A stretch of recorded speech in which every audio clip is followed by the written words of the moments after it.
to Dialogue Across Difference, an event series hosted by the Center for the Study of Politics and Governance at the University of Minnesota's Humphrey School of Public Affairs. Join us as Center Director Larry Jacobs and guests engage in conversations across the political and policy spectrum on issues of the day.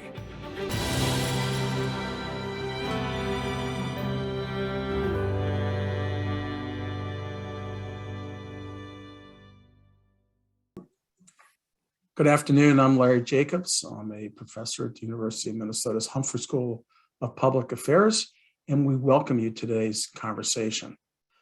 As we get started, I want to let you know that we are eager to get your questions that are supportive of what we're talking about, questions that want to challenge us or go in new directions. And you will see there is a Q&A button at the bottom of your screen. That is the way you get involved in this conversation, which is very important to us. So please join us. We're very excited about today's program, and I want to welcome you to a conversation with Vin Weber, who's at Mercury Public Affairs, has had a long-standing affiliation with the Humphrey School of Public Affairs here at the University of Minnesota, and was a member of Congress from the southwestern part of the state. Rich Lowry, who was the longtime editor of the National Review and a prominent conservative spokesperson and thinker. Terrific to have both of you with us today. Thank you so much. Great to be with you, Larry, as always. Thanks so much for having me. Yeah. Rich, let me start with you. You wrote a column maybe a month ago where you said for Biden, failure is very much an option. And you talked about the peril that he faced and the possibility of a complete collapse. Do you still see that as the scenario he's looking at? Well, what I wrote that column about was the possibility that the reconciliation bill would completely collapse, which is still a possibility. I think it's a little less likely. I would say maybe 30-40% chance it collapses. But in the meantime, it looks like his presidency is collapsing, which wasn't what I was writing about. But some of these poll numbers are just to be below 40% is really astonishing. And I think just speaks to some of his weaknesses and the weakness of the Democratic Party generally. His weakness is that he won the Democratic nomination by default, basically by not being Bernie Sanders and being seemingly the most safe alternative at a time when Democrats are desperate to get rid of Donald Trump, and then won the general election more or less by default. 70% of Biden voters say they're voting more against Trump than for Biden. And this should have led to, I mean, these two facts, I don't think they're really controversial, that he won both by default, should have led to a certain caution and moderation, you would have thought. Instead, immediately Biden and Democrats talked themselves into the proposition that they had received a world historical mandate from the voters to pass an agenda on par with FDR or LBJ. So it was this vast mismatch between why he won and his interpretation of his victory. And, you know, he lost seats in the House in 2020. Democrats lost seats. They have a tie in the Senate, owing to narrow victories in two special elections in Georgia, where Donald Trump probably had the decisive influence pushing those seats his way. And if you just compare that to FDR, it comes in 1932 with, I think, 58 Senate seats and maybe a 200 seat House majority. And then in 34, it goes bigger, right? I think Republicans, it's astonishing to look back to, or 16 senators, I think, in 1934, 100, I think under 100 House members of the House, maybe 89 or something. So in that circumstance, yeah, you can, even in that circumstance, you can't do entirely what you want because always fissures within a party, even when the set dominant. But still, that's how you pass a transformative agenda. And just if the conditions aren't there, they're trying to do it anyway. They may succeed in getting a slimmed down version of this reconciliation bill, which will have significant accomplishments in it. But it's not, even though this bill is superficially popular in the polls, I don't really think it really speaks to things that people are concerned about. And on top of this, and I'll wind up my perhaps long-winded answer here, Larry, he's created at least two disasters that were totally unnecessary. He inherited a situation at the border that was under control through rational and humane means. Trump was no longer separating people, children at the borders, and he blew it up for no reason, and has been paying the price. Excuse me. Since then, Afghanistan, you can argue maybe wasn't as sustainable, but in my mind, several thousand U.S. troops with air support and maintenance support for the Afghan army had created a situation that was unsatisfactory, but kind of stalemate. That was better than the alternative. And he also blew that up for no good reason. And I think that the Afghanistan thing is kind of hollowed out his presidency, really blew away the sense that he was competent and was going to bring a normality back to the center of our national politics. And then the final big factor that you can't ignore is just the state of the economy, where some numbers look great, but inflation's been bad. Every poll shows it's a top level concern, and real wages have actually been going down. And there's no way for any president to thrive in that economic circumstance. So that's brought them really low, and they're looking at a potential wipeout next year. Rich, I'm curious, you were talking about Biden and the Democrats overreaching given the elections in 2020. When you think back to the 2000 election in which George Bush was effectively selected as president by the US Supreme Court, and then they got into office and pursued a pretty conservative agenda, certainly in tax cuts. Is that an example also of overreaching? Well, one, I would disagree with the premise. I don't think the Supreme Court selected him. All the post-game recounts, media recounts in Florida show that under any standard for counting those ballots, Bush won Florida and was the duly elected president of the United States. Had an ambitious tax agenda, but his most arguably his most significant item out of the gate was a bipartisan education bill that Ted Kennedy voted for. And then by late 2001, he's kind of running out of steam. It's not clear what is he going to do next, because his compassionate conservatism didn't have a lot of content. And then you have the September 11th attacks, which are transformative. And obviously it'll be argued for all time whether the response was justified or wise. Certainly Iraq from this juncture does not look as though it was wise, but that's what gave him in effect a kind of mandate. He had 90% approval. Both the Afghan war and the Iraq war had significant bipartisan support. So I don't think it's comparable to what Biden has done here. I'll say though, there's something to be said, and this surely was Pelosi's thinking. I have an 8-seat majority. It's probably going to be wiped away one way or the other, no matter what we do this year. So let's just take advantage of this precious time we have to make some really important changes. I think that's justifiable, kind of for an ideologue to have that position, but it's not going to be very appealing to the public. I mean, the Build Back Better bill, it's not addressing any top level public concern. It's just things that Democrats can do and can do now. And even that's not what they say publicly, but that's what everyone knows what's happening. And that's just not a good rationale for big $1 trillion legislation, in my view. Let's get back to Build Back Better in a moment, now that it's passed the House. Vin, I want to ask you, you were around and were elected and were around when Ronald Reagan was elected, and you'll recall his first 2 years not so great. They had recession, it boosted unemployment to near 10%. GDP dropped by almost 2%, pretty extraordinary. And some of the same language that Rich Lowry is using to really spell the demise of the Biden presidency was used with regard to Reagan, at least to the midpoint of the first term. You see any parallels? Is there a possibility for Biden to bounce back as Reagan did? And well, yeah, sure. I mean, I'd say a couple things. First of all, Yes, I was elected in 1980, and the first 2 years of the Reagan administration were the most severe recession since the Great Depression, not in terms of length, but in terms of depth.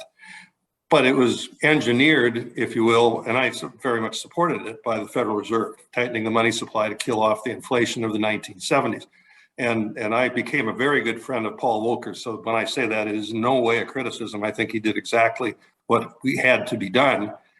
And as an aside, whenever I hear Janet Yellen, who has said repeatedly that she's not worried about inflation because the Federal Reserve can get it under control if it becomes a problem, I think, yeah, we can jack interest rates up to double-digit levels, throw millions of people out of work, bankrupt countless businesses, and inflation will come back under control. It'd be nice to not have to do that.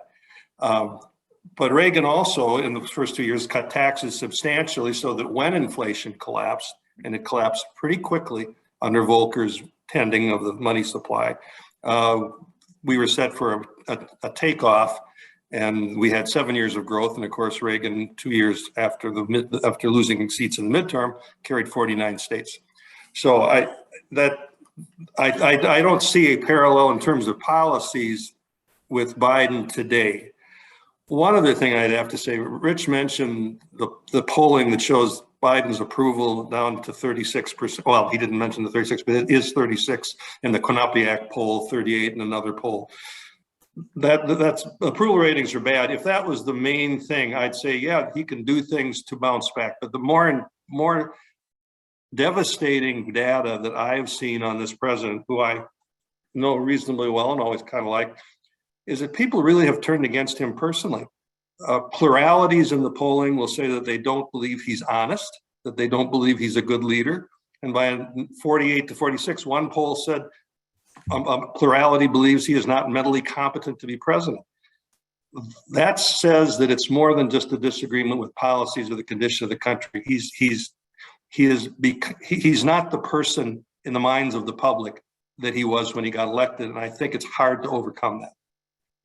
Yeah, I'm thinking back, though, to Donald Trump, whose ratings on all those items that you talked about weren't just pluralities. It was, Yeah. He was just, in the basement very early in his term. And he lost. Yeah. He lost the Congress, he lost the president. He lost, but as you well know, that if you actually look at the vote totals, it was a very close loss. If you just moved 50,000, we could play God and move 50,000 votes among 4 states, he would have won. And of course, he had the second highest vote total of any president. So it was a pretty extraordinary. What strikes me is the question is, are the fundamental issues here related to inflation and the economy?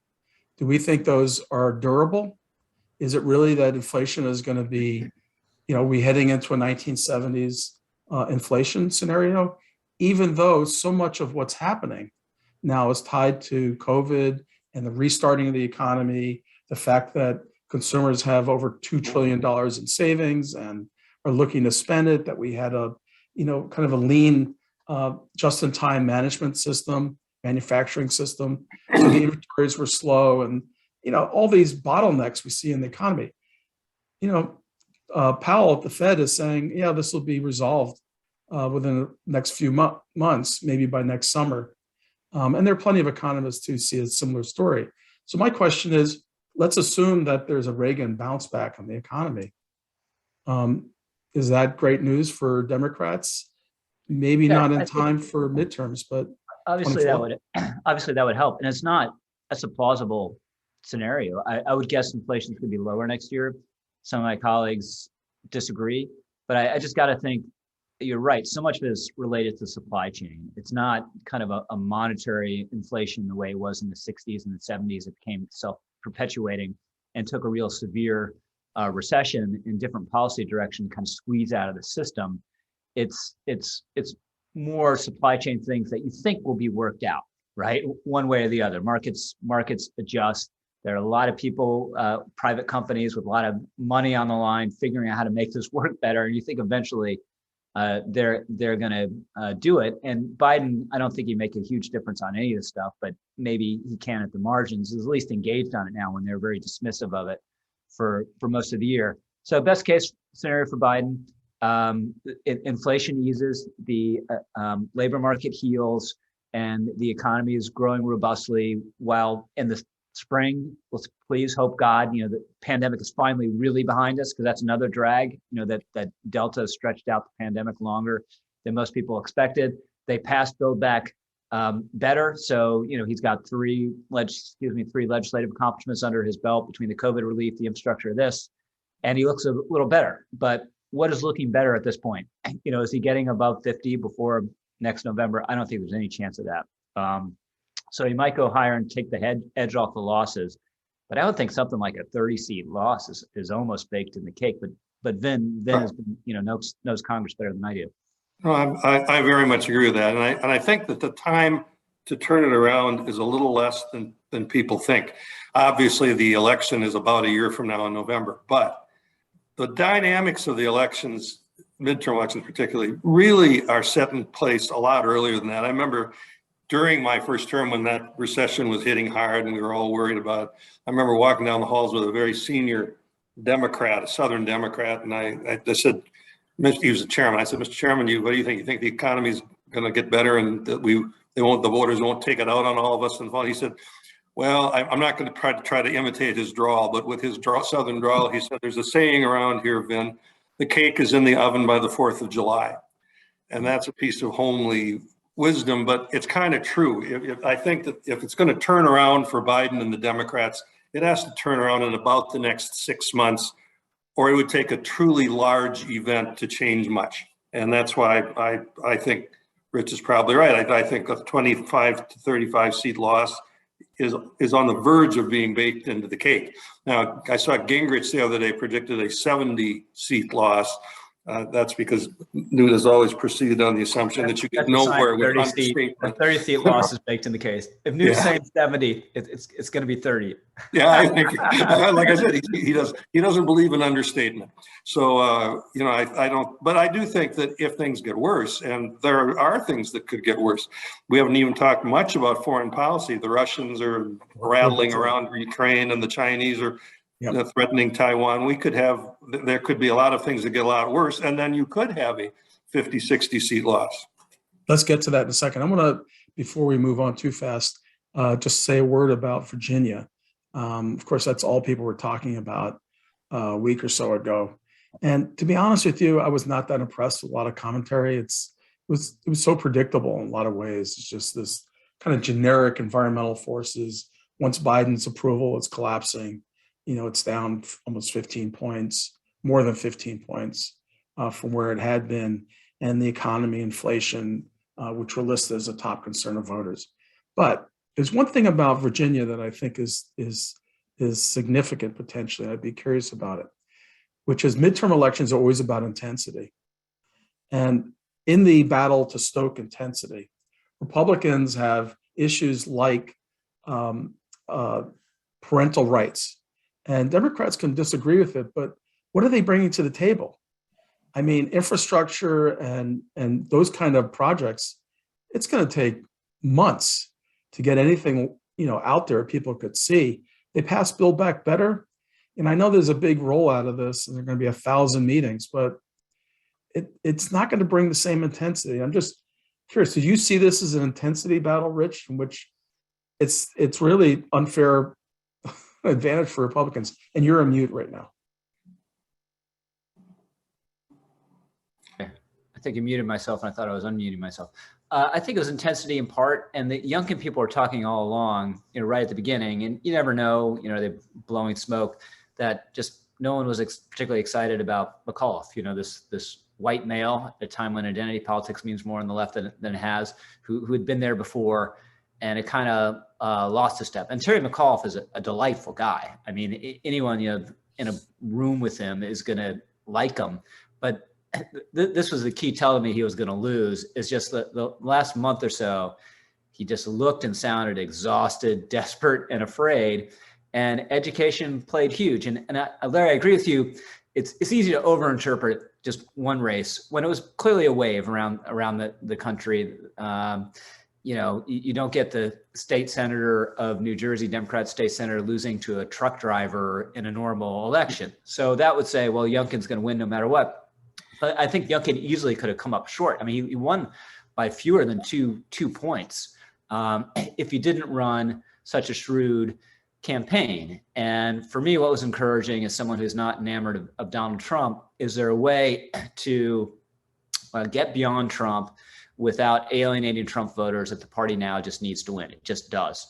And Youngkin was able to do this. He was helped by two factors. One, there wasn't a primary. There's kind of this weird hybrid convention that made it easier for him to get the nomination. And two, it wasn't a federal race, that's more nationalized. But that said, he tiptoes around Trump during the primaries, says some favorable things about him, doesn't create any receipts that can be used against him in the general election, like saying, the 2020 election was stolen or any of that.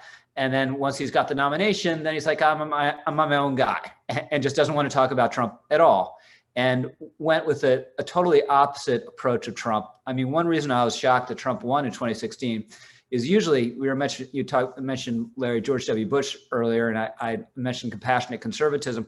The point of compassionate conservatism politically is like to tell people, I'm not threatening. You don't need to hate and fear me. Now, given what our politics are, people learn to hate and fear him, soon enough. Barack Obama, the same thing. I'm not red America. I'm not blue America. I'm this fresh-faced new direction in American politics. Don't hate, don't fear me. Trump in 2016 is like, go ahead, hate me, and my people are going to love me, and they're just going to be just enough. And he was right. But Youngkin, for months, and he was criticized for this, just ran these stereotypical kind of ads. It was tragic. My dad lost his job when I was a teenager. I had to work in a diner. I worked hard at practicing basketball. I earned a scholarship. Then I built a business, and I'm wearing this fleece vest. And God darn it, I'm a suburban dad. You can meet me at the sidelines of the soccer game or at Starbucks, on Saturday afternoon. Totally opposite than Trump, and very conventional. And so I think Youngkin was a combination of finding a way around Trump without alienating the Trump voters. In fact, turning them out at a better level than Trump did in the rural areas. Not being afraid to be combative on a hot button cultural nhưng, critical race theory, which got a lot of attention, but the Youngkin people will tell you was not the main issue in education. It was important. Right. And then, but hitting that, but then also doing like a very swing statey, especially Virginia kind of practical politics. I'm going to repeal the gas tax. I'm going to help your cost of living. I'm going to increase standards in education, and I'm going to increase pay for teachers. The last two times Republicans won in Virginia, Bob McDonnell and Jim Gilmore, it was very much in that mold. So I think this is a model for the party. It can't be replicated everywhere. It'll be a lot harder in some places, but that was what was most encouraging and meaningful to me from Virginia. Thanks, Richard. Vin, I want to ask you a question. Sure. On the role of Donald Trump. After the election, Mr. Trump issued a statement that said, if we don't solve the presidential election fraud of 2020, Republicans will not be voting in 22 or 24. It's the single most important thing for Republicans to do. And so the question is, okay, Trump gave Youngkin a pass. He was willing to do a phone-in rally and not impose himself, but he doesn't sound like he's going to give anyone else a pass.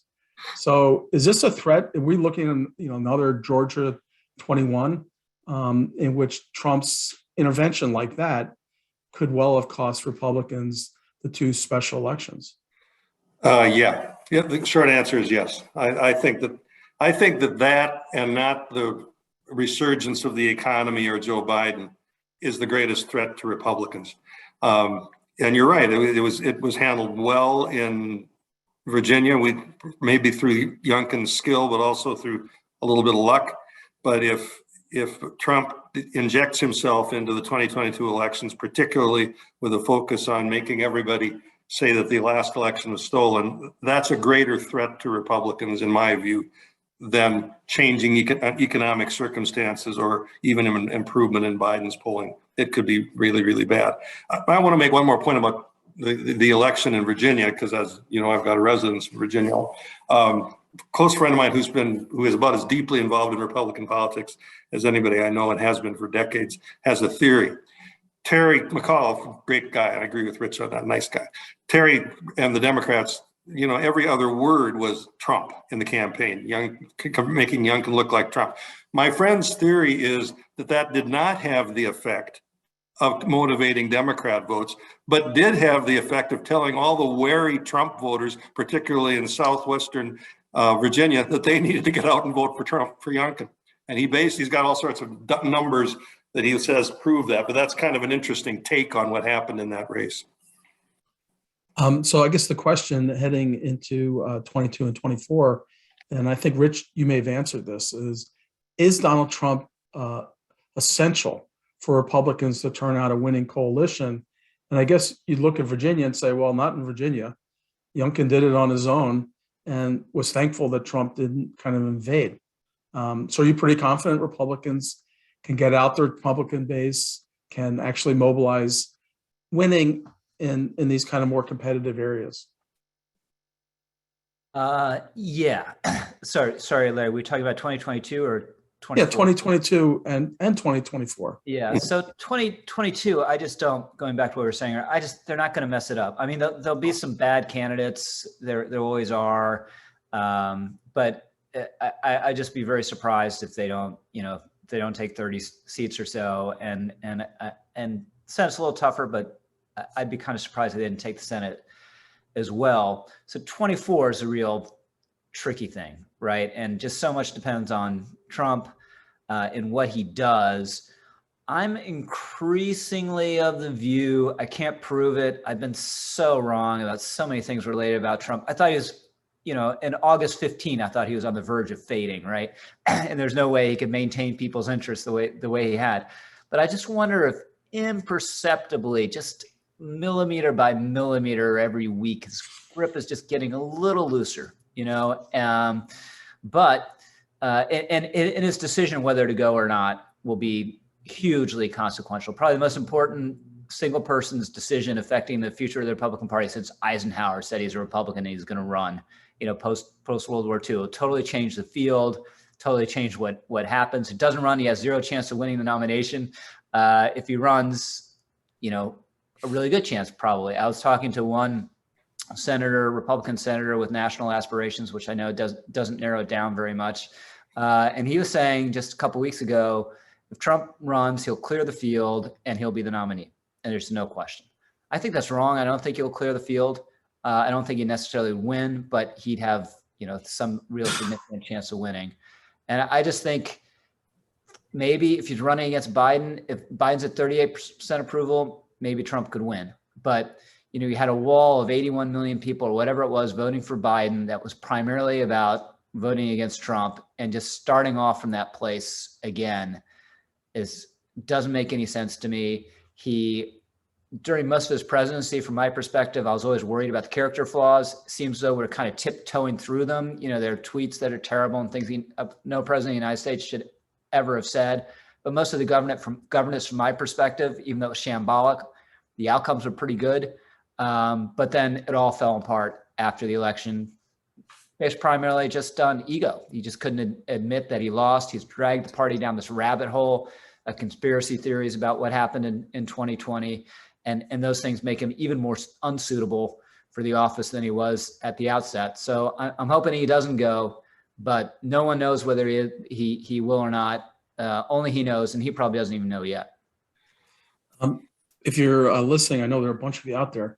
Please give us some questions. We've got some here, and I'd welcome a lot more. Vin Weber, you were around after the 2012 Obama win, when the Republican Party set up what became known as the autopsy to evaluate why the party had lost a string of presidential elections. With the exception of Trump's win in 2016, there's been a continuation of the party struggling to get a majority.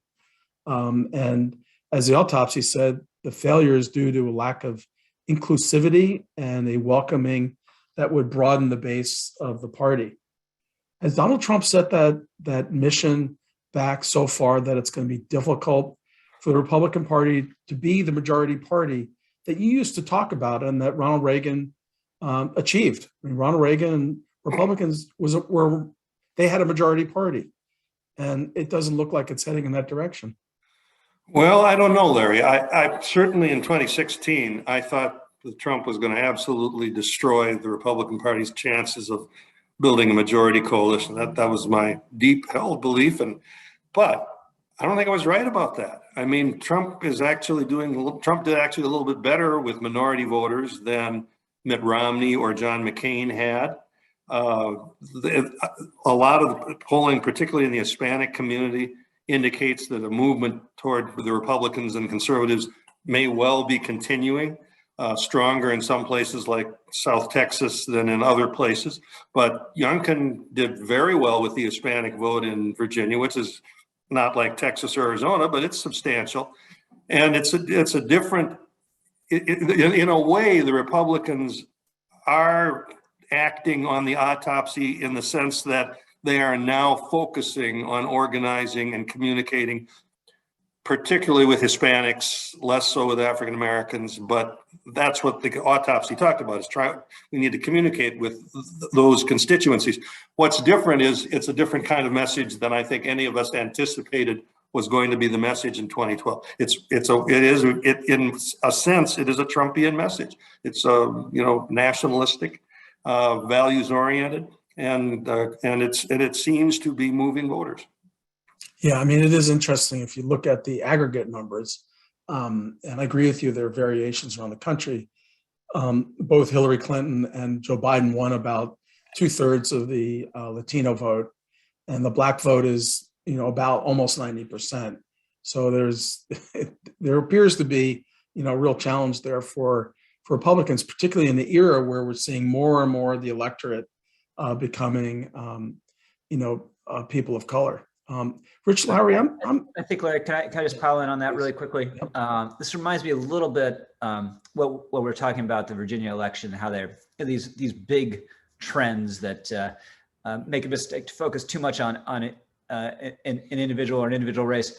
I think this is a little bit true with the Latino vote. I do think there's signs it is trending the Republican way. I mean, Trump's performance in Florida and in the Rio Grande Valley was very notable. Some signs have showed up of it in Virginia as well. And I think it's something Democrats are starting to be worried about. And I think what's happening is just throughout the Western world, every single country, no matter what the party is, the candidate, the agenda, you've seen this sorting on the basis of education, where college educated and above people are trending towards the Democrats, and non-college are tending towards the Republican or the center right parties. And that trend was evident before Trump came around. Trump sort of accelerated and put an underline on it underneath it, but he didn't start it.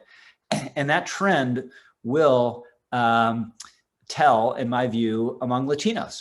We always talk about working class whites. Well, we need the modifier of whites because there's so many working class Latino and Black people, obviously.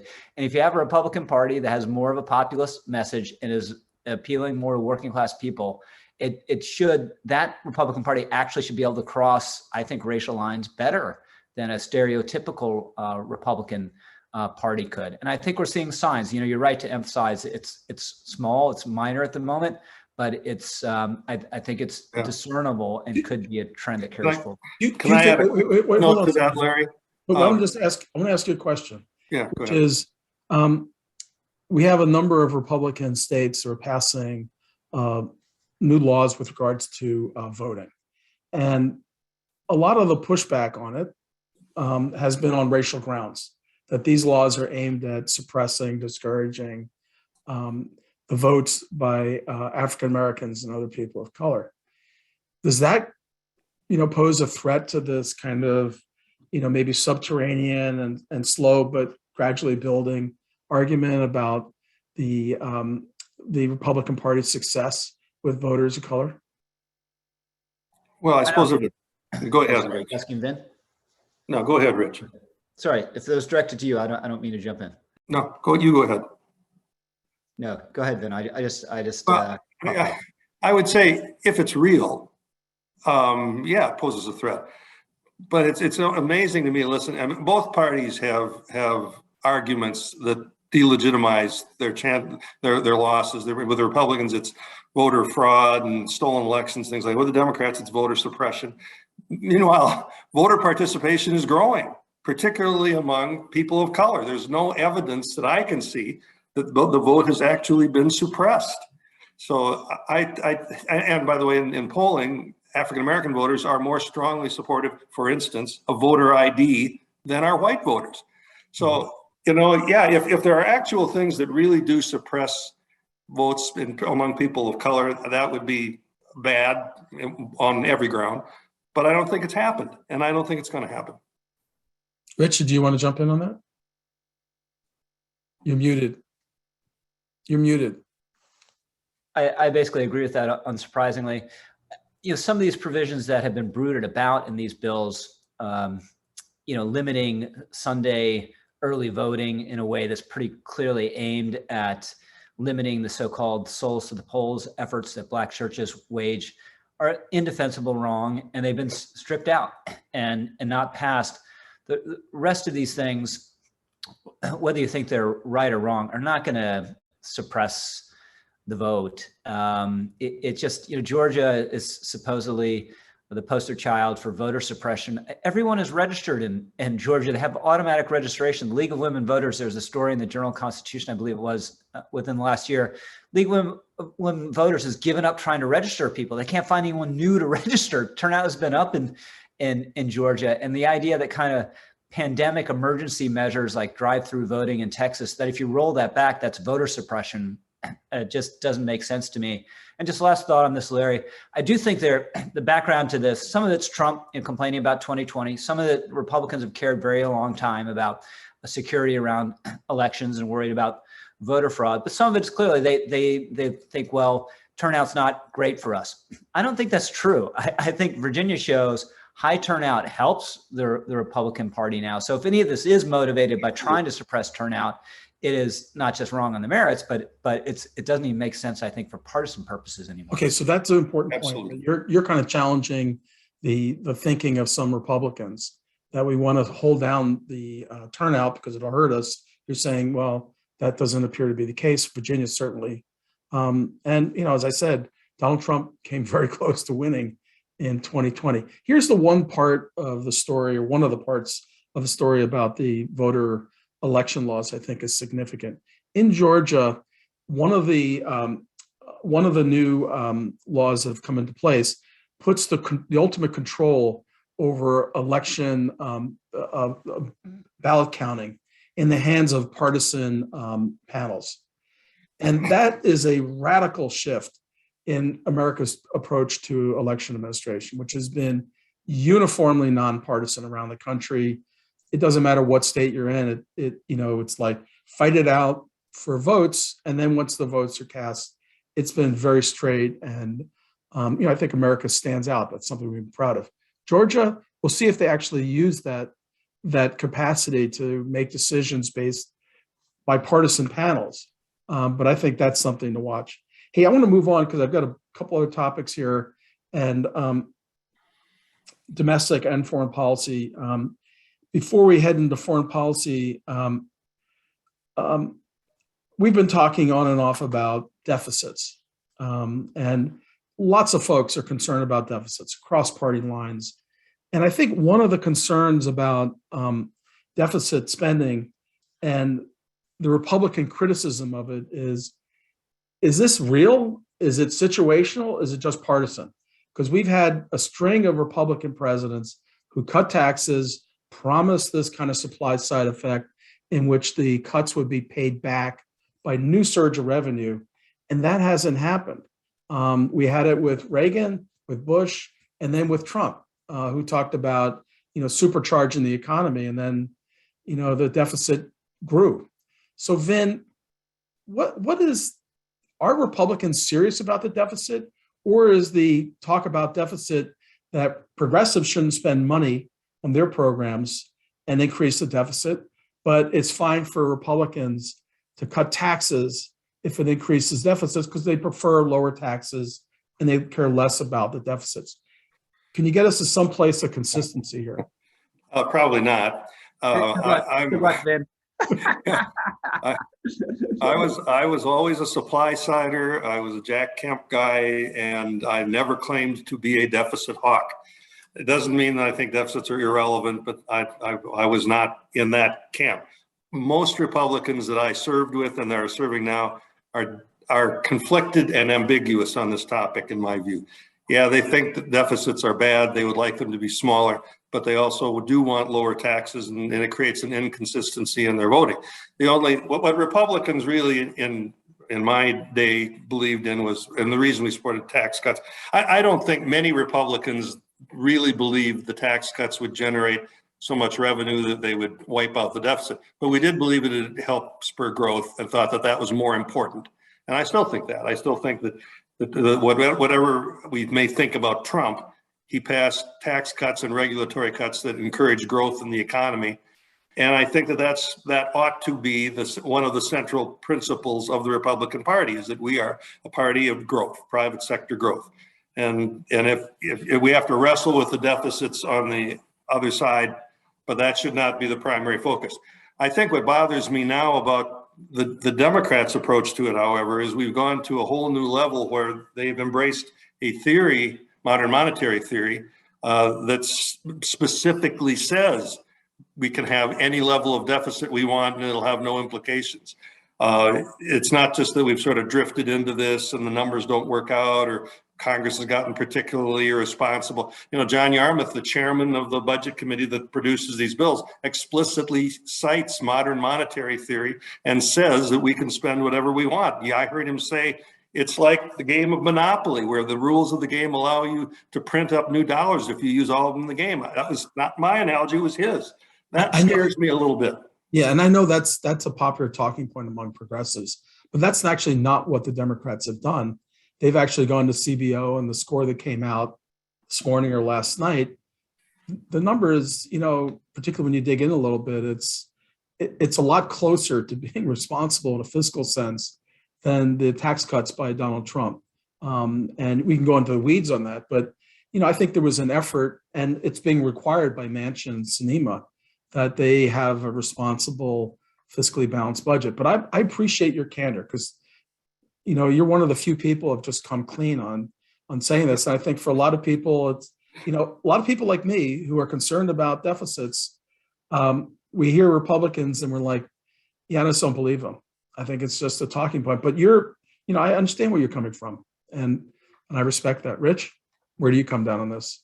Yeah, I mean, the Republicans have blown their credibility on this. There's a good case. I actually agree with it. What Vin was saying, you know, Reagan era, you need to defeat an evil empire, you need to get the economy going, and the deficit is not more important than those national priorities.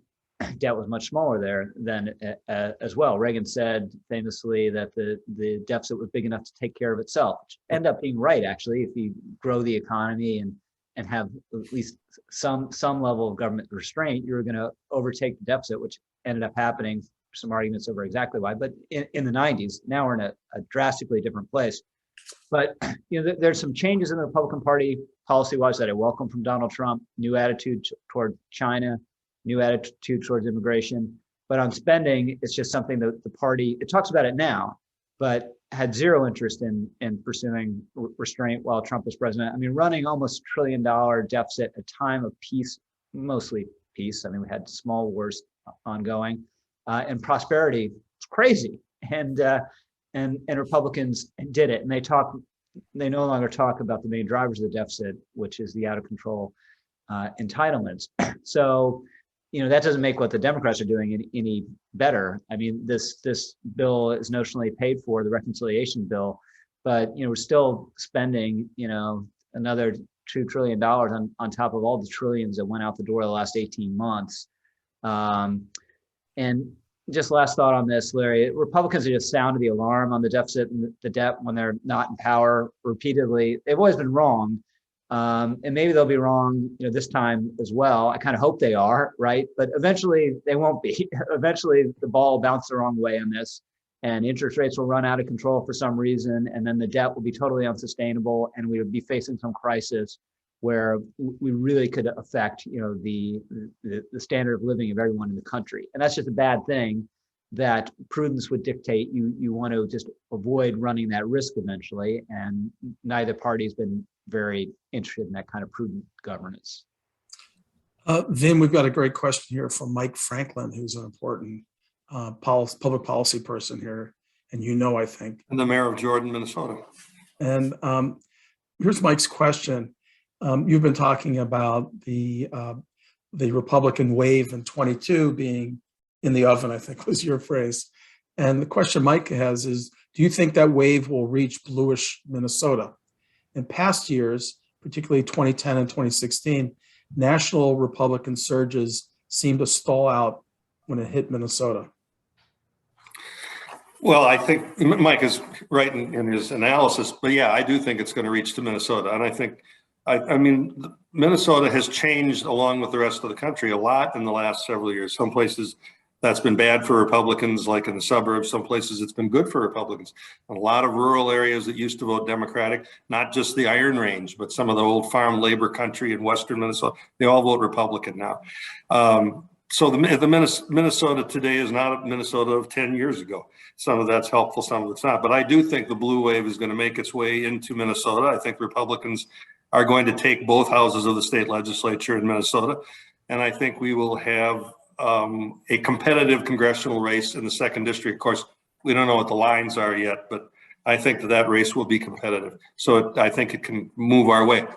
As for the governorship, I don't know. It's the governor's ratings are not, daunting, but Republicans haven't won a statewide race in Minnesota. I don't think we've gotten a majority in a statewide race since Norm Coleman ran against Walter Mondale. Pawlenty won, but he won a plurality, not a majority. So I have to my conservative nature stops me from saying, yes, we're going to sweep the statewide offices in Minnesota. Rich, you've been writing quite a bit about China over the years. And you've got, concerns about the missile gap, about the vulnerability of Taiwan. Do you think there's much the U.S. can do against the kind of mammoth Chinese economy and its many billions of people? Some military folks said the U.S. should be in a kind of strategic posture, picking our points, building alliances, rather than going at China alone. Oh, definitely. I mean, alliances are hugely important. So I would say a couple things. One, China, a huge country, big economy, but sometimes you can be miscued by sheer size. And if you look at per capita GDP or look at productivity per worker, China is nowhere near our league with regard to those measures.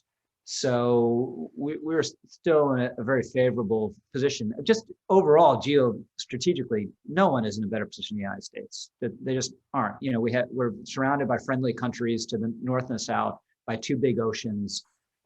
We have a robust private sector. We have rule of law, vast natural resources. I mean, we're still in a really good place. And we can always mess it up, right? We're going to try hard to mess it up. But yeah, with China, I think the play is to ring fence China with alliances with these countries, all of whom are going to feel threatened by China and feel a strong incentive to working with us. We should take advantage of that. But the big question is Taiwan, right? I mean, China is making no totalitarian states. They usually tell you what they're going to do. And it's a question of whether you take it seriously or not. They're telling us what they're going to do. They're going to take over Taiwan. That is their goal. And the big question, I don't know where Vin is on this, I'm divided on. I have yet to come down whether push comes to shove, we should defend Taiwan with military force. This is a big question. It could involve, a shooting war that potentially could go nuclear. I mean, this is hugely consequential. If we don't do it and China gobbles up Taiwan, you could see the Chinese gaining predominance in the Pacific and beginning really to unravel the rules-based international order that America did so much crap post-World War II. So this is a huge a huge question. And I think obviously the lowest common denominator policy, we should be arming Taiwan to the teeth. We should be arming it with stuff, not that it wants to have because they look nice or they're prestigious, like the latest jet fighters. There should be missiles and mines and everything to make what will be a really complicated amphibious operation for the Chinese as difficult as possible. But unless we're backstopping Taiwan, eventually, if China wants to conquer it, it's going to do so. So the question is whether we're going to make that commitment or not. And I'm curious, during the Cold War, the kind of operative strategic framework was containment. And your phrase ring fence was, I think, the way it was operationalized. But the Soviet Union is not China. The Soviet Union was an economy that was in shambles. It was not well integrated into the global economy. China is the opposite of that. It's a global economic powerhouse, and it's fully integrated into the economy. I mean, there's Biden pleading with our European allies to join us in taking tepid steps to begin to try to rein in China. And, I don't know anyone who has a lot of confidence that the Europeans, particularly the Germans, are going to be, willing to really invest in it. So what is the operative strategic way we should be approaching this? It's absolutely containment. There's a wonderful book that just came out a couple of months ago by a guy named Elbridge Colby, who wrote Trump's national defense strategy called The Strategy of Denial, which is just, the idea is we're not going to invade China.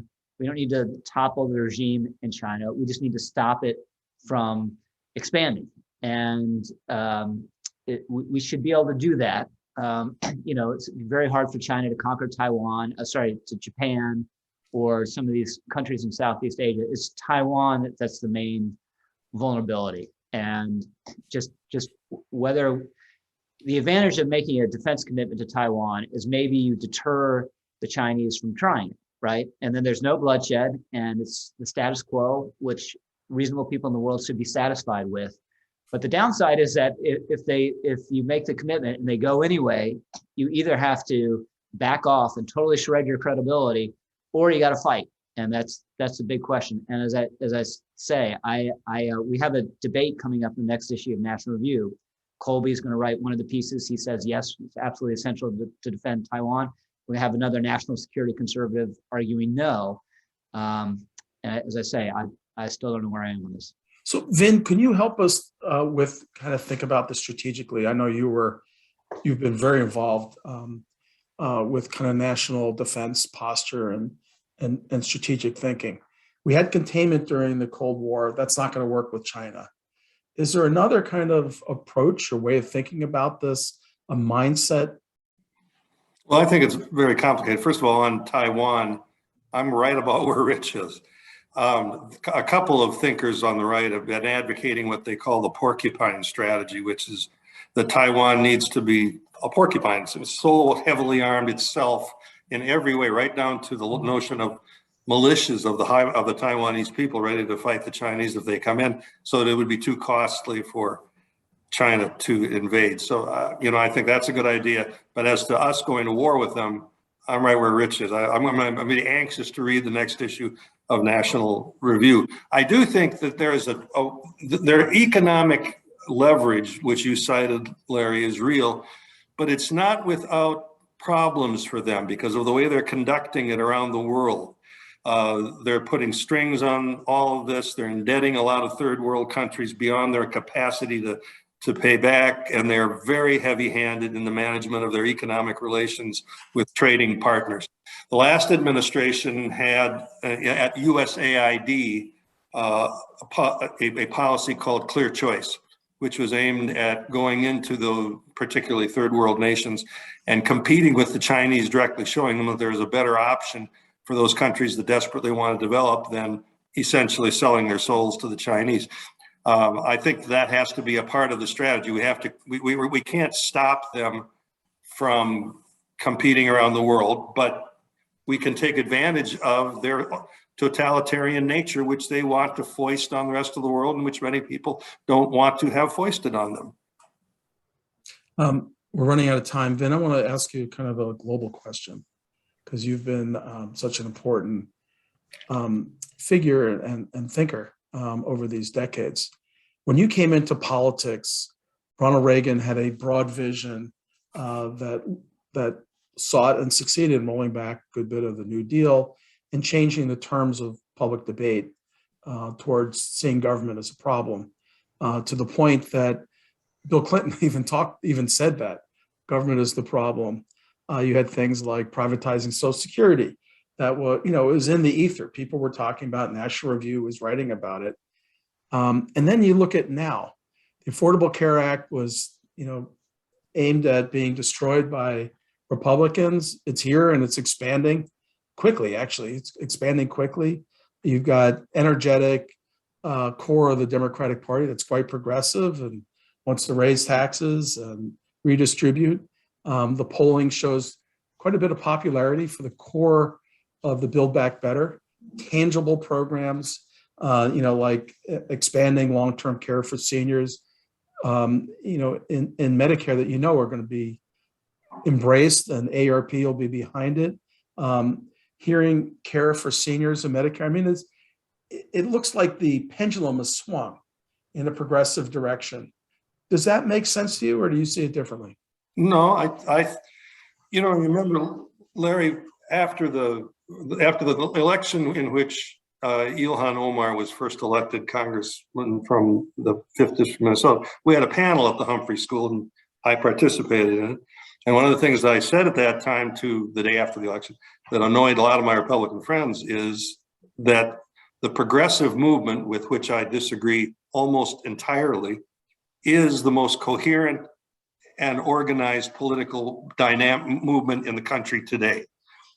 They know what they believe, they know what they want to do, they know how they think it's going to impact on people's lives, and they have grassroots organizations, certainly very strong here in the Twin Cities, but also across the country to back them up. I don't see really a similar movement on our side. I think there's a lot of reaction against that, and maybe that's probably enough for us to win some elections. But in terms of where there's an organized dynamic in our politics right today, I think it is still on the left. One difference that I'd say between conservatives today and when I was getting into politics is in the Reagan era, let's call it the Reagan conservatives. We really believed strongly that our policies would benefit everybody, and said so loudly. Now, people could argue that we were wrong, but we really believed that our policies were going to make the inner city better and good for people of color and good for men and women, everybody. I don't hear that from Republicans today. I hear that they're opposed to the progressive agenda, which I am too. But I don't hear a whole lot of people saying, if you enact our conservative agenda, we believe it will be better for people. And it's not so much that you have to be right about all that, but that ought to be the motivation of people in running for office and putting forward an agenda, is that they have an agenda that can unify the country and make life better for everybody. Rich Lowry, that's a pretty powerful statement from Vin Weber. And you've devoted a good part of your life to the National Review and to building a coherent conservative approach to public policy. Do you agree with Vin? Is there no comparable organized dynamic among conservatives to compete? Well, I think the right's quite divided at the moment, and I think there are Republican politicians who do make that kind of unified appeal that Vin is talking about. Youngkin would be one. Rick Scott down in Florida, but there is there's a kind of a negativity to the way a lot of Republicans talk, which I think is justified in many respects. We're trying to stop what we think is a really pernicious cultural tide that you need to stop before you do anything else. But the end of the day, you do need, even though I've thought for a long time, Republicans shouldn't look back to Reagan for everything, right? Circumstances have changed, policies have changed in response to changing circumstances.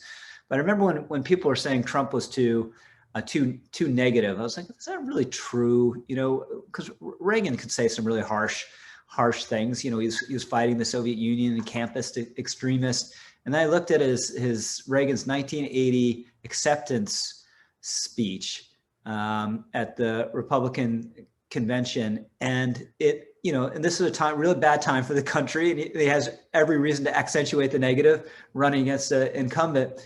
And there was just this strong through line throughout the whole thing of uplift and optimism. And I do think at the end of the day, that's very important mood music that Republicans will have to return to. And Trump got away with not doing it in one election, right? Then he lost in 18, he lost in 20, he helped lose Georgia. I wouldn't be very confident of him winning in 2024. So my hope would be that we can, as Republicans, take some of the good lessons from Trump, the good policy departures, and find a new vessel for it, and find a more optimistic way to talk about the country. Thanks Finn Weber and Rich Lowry for joining us, and really appreciate your candor. I think this has been a terrific conversation. I want to just quickly give a shout out to our next program, which is we've got Norm Ornstein, a good friend of Vin's, who will be joining us with Keith Ellison to talk about mental health in the criminal justice system. And that'll be December 6th at 11:15 Central time. And also just want to mention that our programming is brought to you through YouTube and podcasts. You want to share this or you want to recommend it to someone, it'll be out in 1 to 2 days. So look for that. We'll get that out to you if you registered. And then finally, I want to thank those of you who've contributed to our programming. It takes resources to do it. If you're interested in joining our donor circle, please contact us. And then finally, I want to once again thank Vin Weber, Rich Lowry for a terrific hour. Thank you very much. Thank you, Lowry. Enjoyed it.